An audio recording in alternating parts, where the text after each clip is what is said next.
What's up, guys? This is Michael217 and welcome back to Let's Play The Legend of Zelda the Minish Cap. We are currently climbing Mount Crenel. We're pretty much halfway up. If you want to see the first half of it, then I suggest you watching the previous episode. That's pretty much all we did then. And here, I'm going to try to finish it. These rocks here, they're actually hidden enemies underneath them, so the best way to take care of these is just to use your gust jar. That will uncover them from their hiding spot, and plus you can also shoot their rocks back at them, so you're using their own hiding spots against them, so to speak.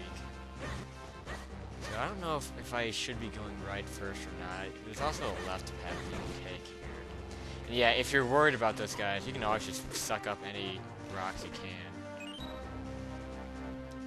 And we have a path over here that leads to nothing. And if you watched the last episode, you know what to do here. Put a bomb down.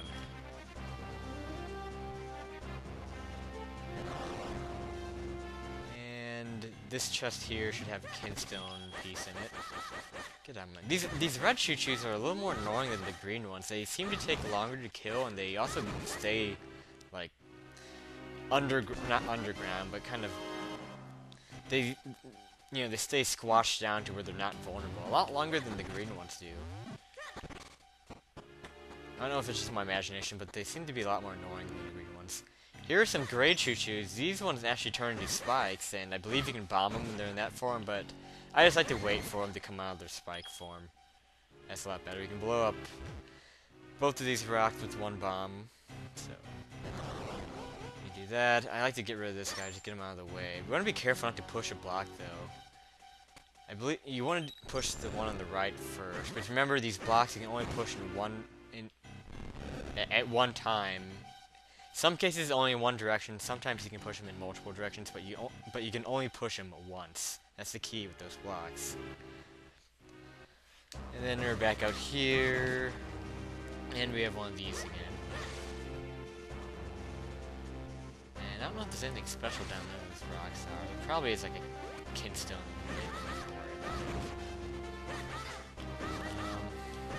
Just keep going. We have a ladder here, and we also have some rocks here that we can't do anything with. I'm actually going to jump down. I don't know if I'm going to regret this or not, because... Let's see what this is. Yeah, okay, this is back at the beginning, because I wanted to see what's over here. It's going to bug the shit out of me. Okay, wall we can't climb.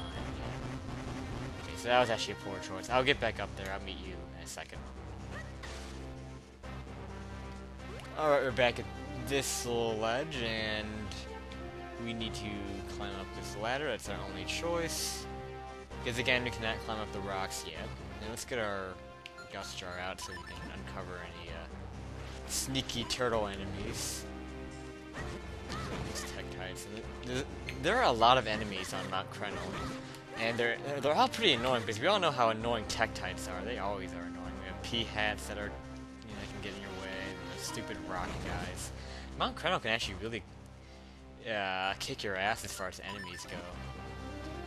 Bombo wall here, just gotta get rid of that. There's also another ladder on the left side of this. I'm gonna check that out really quickly, but we have a Deku shrub here that we can reason with, so let's see what he wants to give us.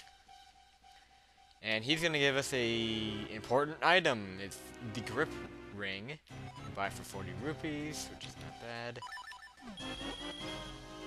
And this is actually one of those auto-equip items. You don't have to equip it to your buttons, thankfully. Throughout the Zelda series, there are items like these that are automatically equipped. I'm gonna show you a little more of the start menu. Actually, I haven't showed this part of the start menu, where it's your quest status, and we have the Kinstone Bag, Tiger Scrolls, Mysterious Shells, and our pieces of heart. This is the grip ring we just got, so this indicates that it's a auto-equip item, and these are our dungeon collectibles, the Earth Element. So we'll have two more auto-equip items that we'll be getting later in the game. And these are our swords, so that is the quest status screen. You can also save your game on this too, and apparently you can also put it to sleep, so... I mean, it's more useful on if you're playing on a DS or a Game Boy Advance. I'm playing this on the GameCube, so that's not big of a deal. But yeah, now they have the grip a ring, we can actually climb on these. I'm going to climb them down here really quickly. Just to show you that you can get across this with the mushroom. There's nothing special over there, so I'm not going to show you. Well, we've already been there. Yeah, that was the exit from the room down there. So you don't have to go down there. But I want to check out this really quick, this ladder. I'm just really anal about this. Okay, we can't do this yet. I'm just really anal about this stuff. You know, if you know me and my Zelda habits, I always make sure that I uncover, like, everything that I can. Which is why this Zelda series is my favorite series, because it's the whole exploring aspect. And then, yeah, we can just go up here and see what we have here. These weird floor things that flash. I don't know what those are about. Actually, we can't do anything here yet. Because these switches, they don't stay down. So I hit both of them to open that door. So we have to come back here later. We need a special ability to hit those switches. So actually, we're gonna have to head back down. So this is the way to go. Left side. We're going to get to the left side of Mount Crenel in order to move on. Because now we have the grip ring. We can climb this wall.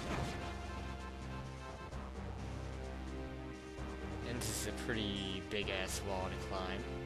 And something weird that I noticed is how Link moves a lot faster when he's moving side to side, which is kind of odd because, you know, you'd imagine that it'd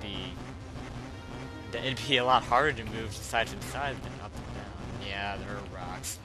Just like, you know, just like tradition with all mountain areas in Zelda games, it have to be rocks falling down. Yeah, you can just tell that was bombable. What's in here? A fairy fountain. Okay, let's see what we get here. I actually didn't check this out when I did this last time, but is there anything here? I guess we can't come here yet. Okay, well, at least we know that's there. Yeah, I completely forgot about that. The main thing I'm making sure I do in this playthrough is I uncover everything that I can in my first visit to an area. I don't want to be revisiting parts of the game too many times. I want to keep it at one time. But if I do ever have to revisit the place, I'll make sure it's brief. Let's just keep going up. There's a door over there that we can get into. I don't think there's anything we can get from it. I'll quickly check it out. You're just gonna bother me. You know, it's probably gonna bother you too, so let's go do it. And we have this fellow, and he does have a speech bubble on him. We can fuse with them, or we can potentially fuse, I can say. But unfortunately, we don't have any kinstones that fit. You can see we have blue ones. He actually has a green one, and you'll be able to tell by the shape of the kinstone which ones will fit. There aren't that many variations of shapes, so I mean, you don't have to find like a specific one, but this introduces the fact that there are actually more than one color of kinstone. There's blue, green, red, and there's also gold. There's not too much of a difference with them. The gold ones are actually necessary for completing parts of the game, so they are required to get. But the red, blue, and green you don't have to get unless you're going for 100%. And the differences between red, blue, and green kinstones is just rarity.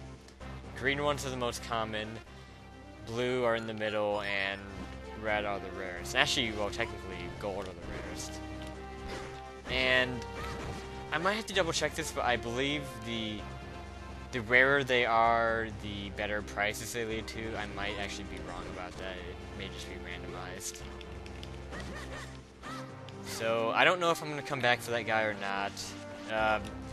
By all means, like I'll say this right now, if you want me to go back and fuse with somebody, I mean, this is very likely that I will forget to fuse with some characters. Do not hesitate to remind me to fuse with people. I mean, just because I'm not dedicating myself to doing it doesn't mean I won't do it.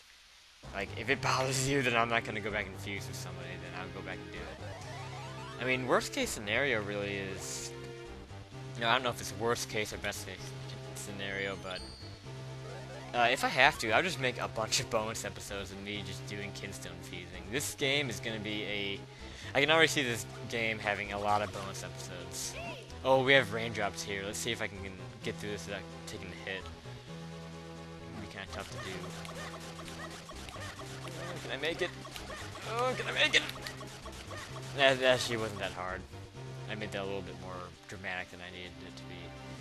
The music here is actually kind of reminiscent from stuff you hear in Wicked Path, which is cool. I like this area. Here, our goal is to get into that ladder, and what we have to do first is actually push one of these into the rock that allow us to get across. Then we have to get this rock. This rock we need to get into that hole at the top. So you need to kind of be careful with how you push these and not get them to a point where you can't push from. So you want to do this. This. But yeah, about the Kinstone fusing, you know, it's likely that I'll just forget to go back to fusing somebody, but like I said, you know, I'm not striving for 100%, so it's possible that I'll show a guy I can fuse with, but never go back to do it. But, you know, don't hesitate to remind me to go back and fuse with somebody, because, you know, I might just do it. So, that's pretty much all I have to say about the Kinstones for now. But anyway, let's push this into this hole and get this rock out of the way. And we're almost done climbing Mount Crenel. We are at the very top. There's a few little rooms we have to do. And watch out here because we have these guys coming. A lot of these enemies are actually pretty unique to this game. I don't know a lot of their names. I only know the classic Zelda enemies like Tektites and stuff like that. I don't know what these guys are called. I don't think you see them in any other Zelda game. You might see some variations.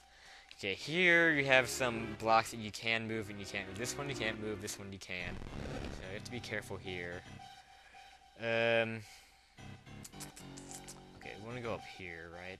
No, we can't go up here. This one's going to be pointless to push. You have to push this one, I guess. So I want to go down here first because you're going to be wanting to push in this group of blocks, but don't push this one, whatever you do.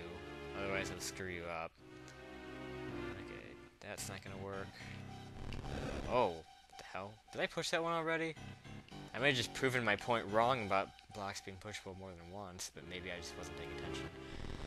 Okay, here, oh shit. I might have done something wrong here. Let's push this one back, actually. Yeah, I want to do this, and then do the ones on the outside, and do this, and that's how you get through. So yeah. Gotta be careful with those, because if you do it wrong, you're gonna have to exit the area and re-enter to get the blocks back to the way they were. Get away from me. You can see these things. This is my point. This place can kick your ass. Be careful. But I believe we're just about done. Even though I just said that earlier. This should be like the last one. Right here across from this mushroom, there are pots on the other side, so make sure you suck up those. If you try to sling across there, you'll be blocked by the pots. You'll be pot blocked, so to speak. That wasn't a very good joke, but whatever. And then you'll fall down, so you don't want to be doing that. So yeah, remember to do that with your gust jar, and then sling yourself across. Ignore this guy. And then there are pots on the other side. Those are just hearts and crap. Maybe rupees. Not gonna go in there. I'm gonna get rid of these enemies so they just annoy us. I could use the hearts, I guess, but oh well. Okay, on the other side of this, there's what appears to be a switch, and that switch will make this bridge go across, but how do we get to that? Well, what we actually have to do is lay a bomb down and then pick it up. You can't actually pick up and throw bombs in this game. Something it took me a long time to realize. I was stuck at this, my first playthrough, I was stuck here for the longest time. I had no idea you could pick up bombs and throw them. Oh, man. Right here, these pots right here, I believe, you know, one of these pots will always give you 20 rupees. Yeah, I think I'm right with that. The pot on the right here will always give you 20. So if you're trying to grind for rupees, this is a good place to go. Because in most cases with pots, it's randomized what you'll find in them, but there are some pots where it's fixed that you'll get the same thing every time, and that's one of those situations. It's one of those cases. Alright, so right here we need to get that rock into here, so let's do that. And yeah, a lot of rock pushing in this place.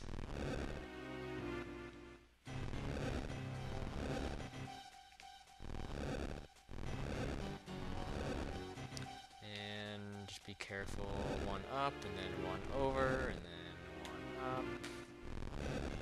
Again, another one of those cases where if you screw it up, you're gonna have to exit and re-enter. So just gotta think before you push. Here, I don't think you can get the. Actually, no, I think you can. That should be a Kinstone or something crappy like that. You just push that right. Okay, get out of my. I hate these things. Go away. I don't know why I spaced out go and away there, but yeah, another Kinstone. Always nice to pick those up. Is this bombable? I have a feeling it is. No, it's not. And we are pretty much done. Let's shrink down. And let's go through here. There's a warp point on the other end of this.